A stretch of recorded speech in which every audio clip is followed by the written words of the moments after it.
Hello everyone, welcome to complete HTML course. और सबसे पहले मेरा इंट्रोडक्शन। मेरा नाम है नेमिश लुखी और मैं हूं आपका कोर्स इंस्ट्रक्टर इस कोर्स का, HTML कोर्स का। और मैं आपको सिखाऊंगा कंप्लीट HTML, जिससे कि आप एक सिंपल वेबसाइट बना सकते हैं। ठीक है, तो हम उसमें सभी टैग्स देखेंगे, वीडियो कैसे अपलोड करते हैं वो देखेंगे, कैसे यूट्यूब वीडियो अपलोड करते हैं वो देखेंगे, कैसे इमेज डालते हैं वो देखेंगे, कैसे हेडिंग लिखते हैं, कैसे लिंक बनाते हैं। सब कुछ HTML में जो जो आएगा बिगिनर लेवल का, वो सब कुछ हम इस कोर्स में ख़त्म करने वाले हैं। ठीक है, ओके।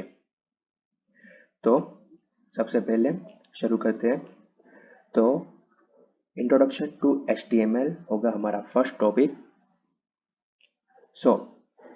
सबसे पहले हमें क्या क्वेश्चन होता है कि HTML है क्या और हम क्यों HTML यूज करते हैं।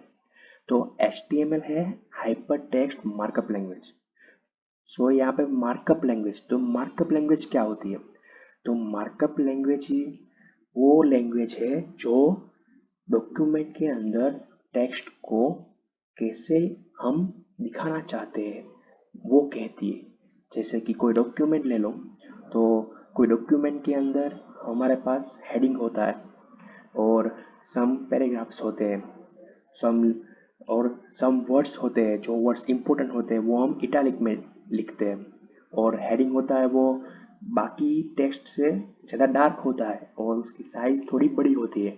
ठीक है, तो हमें पता चलता है कि ये हेडिंग है और ये पैराग्राफ है, और कोई स्पेसिफिक वर्ड होता है तो ये वर्ड इम्पोर्टेंट है। तो हम एक डॉक्यूमेंट के अंदर हमें पता चलता है इस तरह। पर कंप्यूटर है, वो कंप्यूटर ये नहीं समझ सकता कि ये हेडिंग है और या ये इम्पोर्टेंट वर्ड है, यहाँ से एक पैराग्राफ खत्म होता है, यहाँ से एक पैराग्राफ शुरू करेंगे। कंप्यूटर को हमें बताना पड़ता है कि हम यहाँ, ये हमारा हेडिंग है और ये हमारा पैराग्राफ है और ये हमारी लिंक है और ये हमारा वर्ड है जो इटैलिक में होना चाहिए, या फिर ये हमारा वर्ड है जिसमें अंडरलाइन होनी चाहिए। ठीक है, तो हमें वो कंप्यूटर को बताना पड़ता है। तो कंप्यूटर को वो बताने के लिए हम HTML यूज़ करते हैं। HTML वो हमें कोई वेब पेज का बेसिक स्ट्रक्चर देता है कि ये हेडिंग है, ये लिंक है, ये इमेज है, ये वीडियो है। HTML is most important for web page because HTML is used to describe our complete web page। ठीक है, तो HTML सिर्फ टेक्स्ट या हेडिंग के लिए यूज़ नहीं होता, पर हम HTML यूज़ करके हमारे वेब पेज के अंदर इमेज भी डाल सकते हैं और कोई वीडियो भी डाल सकते हैं। मान लीजिए कि हमें दो पैराग्राफ थे, उसके बीच में एक लाइन डालनी है, तो हम वो लाइन भी डाल सकते हैं। तो HTML इस तरह पूरे वेब पेज को दर्शाने के लिए यूज़ होता है। तो HTML में हम जो बताते हैं कि ये हेडिंग है और ये पैराग्राफ है, तो इसके लिए हम टैग यूज़ करते हैं। तो टैग के 3 पार्ट्स होते हैं। फर्स्ट होता है स्टार्टिंग टैग, फिर होता है कंटेंट, और फिर होता है एंडिंग टैग। तो हम स्टार्टिंग टैग लिखते हैं greater than less than sign के अंदर टैग का नाम लिख के। फिर हम उसका कंटेंट लिखते हैं कि क्या हम, मान लो कि हम कोई हेडिंग दर्शाना चाहते हैं, तो हेडिंग के लिए टैग होता है H1, तो हम यहाँ पे लिखेंगे H1। फिर यहाँ कंटेंट में लिखेंगे हम हमारा हेडिंग, और बाद में हम क्लोज करेंगे हमारा टैग, और क्लोज करने के लिए हम यूज़ करते हैं स्लैश, और बाद में टैग का नाम H1 था तो यहाँ पे slash H1 greater than less than sign के अंदर। ठीक है, और सम टैग्स ऐसे भी होते हैं जो सेल्फ क्लोजिंग होते हैं, मतलब उसमें कंटेंट नहीं होता और ना ही एंडिंग होता है, सिर्फ टैग नेम होता है। तो ऐसे टैग्स है इनपुट टैग और बी आर टैग यूज होता है लाइन ब्रेक करने के लिए। मान लीजिए एक लाइन है और हमें लाइन में से नीचे दूसरी लाइन में जाना है, तो हम बी आर यूज़ करते हैं। ठीक है, और ये टैग है हम अपर केस और लोअर केस दोनों में यूज़ कर सकते हैं, कोई फ़र्क नहीं है। पर कई बार रिएक्ट के अंदर हम अपने खुद के कस्टम टैग बनाते हैं और वो कैपिटल में होते हैं।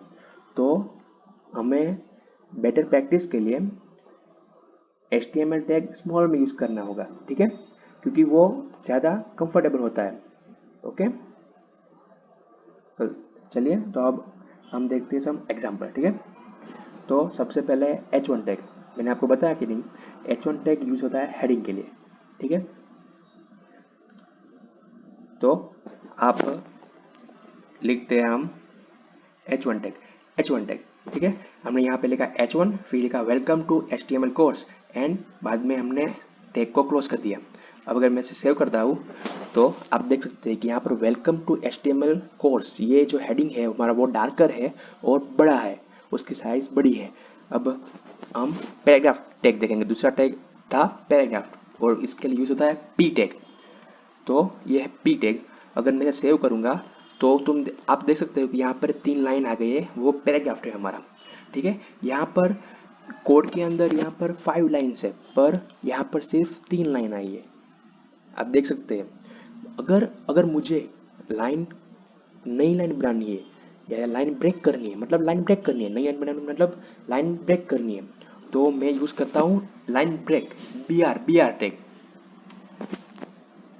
ये देख सकते हैं बी आर टैग। सो अब मैं इसे सेव करूंगा तो यहाँ एमेट से लाइन ब्रेक हो जाएगी और वो नीचे आ जाएगा, ठीक है।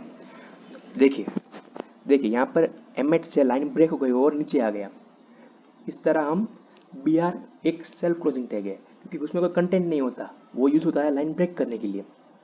इस ये और आप देख सकते हैं कि हेडिंग बड़ा है और उससे डार्कर है, और पैराग्राफ है उसके टेक्स्ट छोटे हैं और वो डार्क नहीं है। हम अलग अलग टैग यूज करते हैं HTML में, इस तरह हम अलग अलग टैग यूज करते हैं। कोई हेडिंग के लिए टैग है, कोई पैराग्राफ के लिए टैग है, कोई लाइन ब्रेक करने के लिए टैग है, कोई इनपुट के लिए टैग है। इनपुट भी सेल्फ क्लोजिंग टैग है, क्योंकि उसमें आप इनपुट लेते हैं यूजर के पास से, इसमें कोई हम इनपुट डालते नहीं है, ठीक है। तो ऐसे कई सारे टैग्स हैं जो HTML में यूज होते हैं, और हम इस टैग्स को और भी डिटेल में देखेंगे हमारे आने वाले कोर्स में, ठीक है। सो see you in our next lecture. Thank you.